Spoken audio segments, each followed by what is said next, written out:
Bonjour à tous, je m'appelle Alberlan et aujourd'hui petite vidéo où je vais vous montrer comment installer les balises de conversion sur une boutique Shopify et aussi les audiences. Alors c'est vraiment important d'installer les balises de conversion pour le tracking, pour pouvoir suivre et mesurer tout simplement les ventes que vous avez depuis Google Ads. Alors les prérequis sont assez simples, il vous faut du coup un compte Google Ads qui est valide et un compte Merchant Center de créer. Pour cette technique, je vais vous montrer via une application qui s'appelle Symphosys App. Alors l'application, vous pouvez la mettre uniquement pour installer les balises de conversion.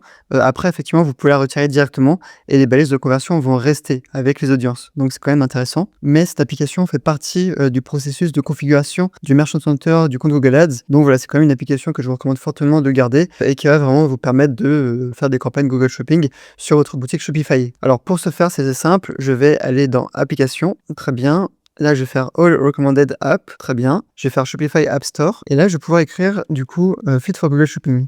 On va prendre l'application de Symphosys App. Alors voilà l'application Symphosys Google Shopping Feed, très bien. On va l'installer. Là, il va nous demander de nous authentifier avec notre compte Gmail. Alors c'est vraiment important de vous connecter sur votre compte Gmail où vous avez aussi votre compte Google Ads de relier et votre compte Merchant Center. Voilà, il faut avoir vraiment le même mail connecté sur les trois. Là, je vais mettre l'ID du compte Merchant Center. Donc je vais copier cet ID. Et là, je vais directement le coller ici. Confirmer. Là, à ce moment, l'application va vérifier que, on a bien le nom de domaine qui a été vérifié. Bon là, par exemple, il me dit que le nom de domaine n'a pas été vérifié, donc c'est pas grave, je vais faire la vérification tout de suite. Ça arrive, c'est normal. Donc je vais aller dans entreprise, info sur entreprise, très bien. Et là, effectivement, il nous dit que ça n'a pas encore été validé au niveau du Merchant Center. Donc je vais confirmer le nom de domaine, très bien. Là, effectivement, il va me demander de placer un code dans le head du site web. Alors pour ce faire, c'est simple, je vais aller dans Sales Channel et ensuite Online Store. Et de là, je vais pouvoir cliquer sur les 3 petits points et faire Edit Code. Je vais pouvoir modifier le code et je vais pouvoir ainsi comme ça placer le morceau de code que le Merchant Center m'a donné. Ensuite, je vais aller dans theme.liquid et là, je vais chercher /head. Attention de ne pas modifier le code. Voilà, ici le point head, très bien. Et là, je vais passer du coup la balise de vérification du Merchant Center. Donc là, il y en avait déjà une ici. Je ne sais pas à quoi ça correspond, du coup, je vais la laisser. Mais voilà, en gros, ça, c'est la balise que le Merchant Center me demande et va vérifier. Du coup, c'est important qu'elle soit là. Là, je vais faire Save. Et là, du coup, je vais demander à valider. Et là, du coup, il va détecter la bonne balise. Voilà, ça va valider, voilà, authentifier, valider, très bien. OK, continuer. Voilà, maintenant c'est validé. Je vais recommencer, du coup, à ce niveau-là. Revalidate domain. Voilà, je vais demander de revalider. Et à ce moment-là, du coup, valider les informations. Et là, voilà, il est encore bloqué sur autre chose. Là, il a bloqué cette fois-ci sur les politiques d'expédition du Merchant Center. Du coup, pour ce faire, ça c'est simple. Je vais retourner sur le Merchant Center, je vais aller dans livraison et retour, et je vais du coup configurer les politiques d'expédition et de livraison. Ça, c'est un point important. Il faut vraiment que ces informations soient identiques sur la boutique Shopify, sur les pages produits et sur les pages légales. Et au niveau du coup des paramètres d'expédition de la boutique quand on passe au checkout, en fait, quand on passe à l'achat. Donc par rapport voilà, à la politique d'expédition, c'est simple. Alors pour les politiques d'expédition, voilà, je vais regarder les pages légales. Et là, voilà, les délais de livraison standard, il varie entre 3 et 5 jours. Voilà, l'expédition est entre 24 et 48 heures. Ok, très bien. Donc je mettais pareil sur la partie Merchant Center. Je vais mettre du coup la France. Là, je vais appeler livraison Strada, très bien, en France, très bien, continuer. Tous les produits. Là, je vais sélectionner manuellement, très bien. Date limite de commande, je vais mettre 14 heures. Ça, c'est en fait l'heure où l'entreprise arrête d'envoyer le colis. Et après, ça va être reporté du coup à la journée suivante, en fait. Donc voilà, 14 heures, très bien pour passer commande. Toutes les commandes achetées avant 14 heures vont être envoyées le jour même. Temps de traitement, 1 jour. 0 à 1 jour, très bien, du lundi au samedi, je vais laisser. Jour d'acheminement, je vais mettre 3 à 5 jours. Très bien. Là, c'est vraiment important d'avoir les mêmes informations sur la boutique Shopify. Très bien. OK, c'est bon. Maintenant, on va faire continuer et là, on va mettre du coup la valeur, de commande, le coût d'expédition. Alors pour ce faire, c'est simple, on va aller dans les paramètres de la boutique Shopify, on va aller dans le checkout et là, on va pouvoir regarder, les frais d'expédition dans Shipping and Delivery. Donc ici, on peut voir que la livraison est gratuite. Très bien.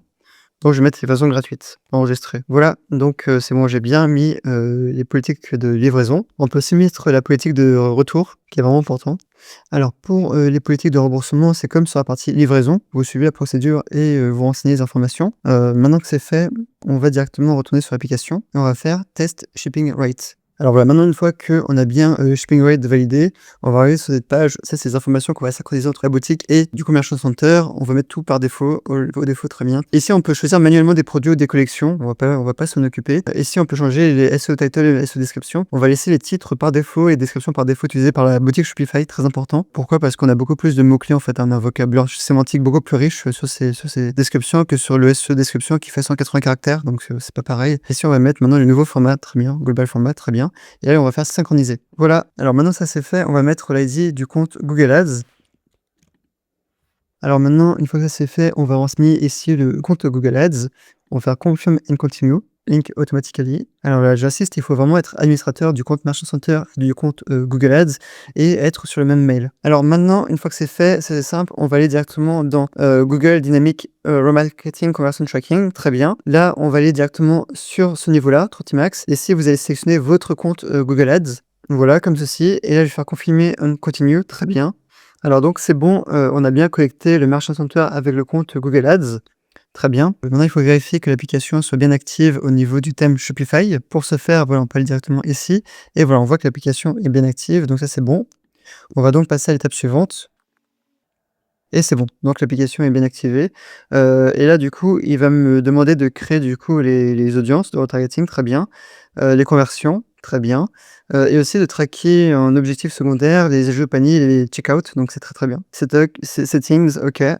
Ok. Voilà, et là, il va me demander de créer une campagne performance max. Je vais faire skip. Voilà, je ne veux pas créer de campagne depuis cette interface. Et voilà. Donc là, voilà, il me confirme bien que j'ai bien tout ce qui est retargeting en place, balise, et voilà. Donc là, ce que je vais faire maintenant, c'est que je vais vérifier cette information directement depuis le compte Google Ads. Pour ce faire, eh bien, je vais sur le compte Google Ads, je vais dans Objectif, conversion, récapitulatif. Et là, normalement, j'ai retrouvé les balises qui viennent d'être créées à l'instant, les balises de conversion. Donc voilà. Ici, j'ai bel et bien, effectivement, les différentes balises. Purchase, add to cart, checkout. Donc ça a bel et bien fonctionné. Voilà. Maintenant, maintenant que les balises de conversion sont installées, ici, on peut voir du coup le statut des produits côté synchronisé. On peut du coup voir dans les paramètres du compte Google Ads les balises. Et donc maintenant, il faut juste régler les problèmes au fur et à mesure du Merchant Center qui vont remonter à ce niveau-là. Et c'est tout. Alors voilà, c'est tout pour cette petite vidéo pour vous montrer comment installer les balises de conversion sur votre boutique Shopify en passant via l'application Symphrosis. Vous pouvez faire la même chose aussi pour les pixels Facebook en passant via cet onglet.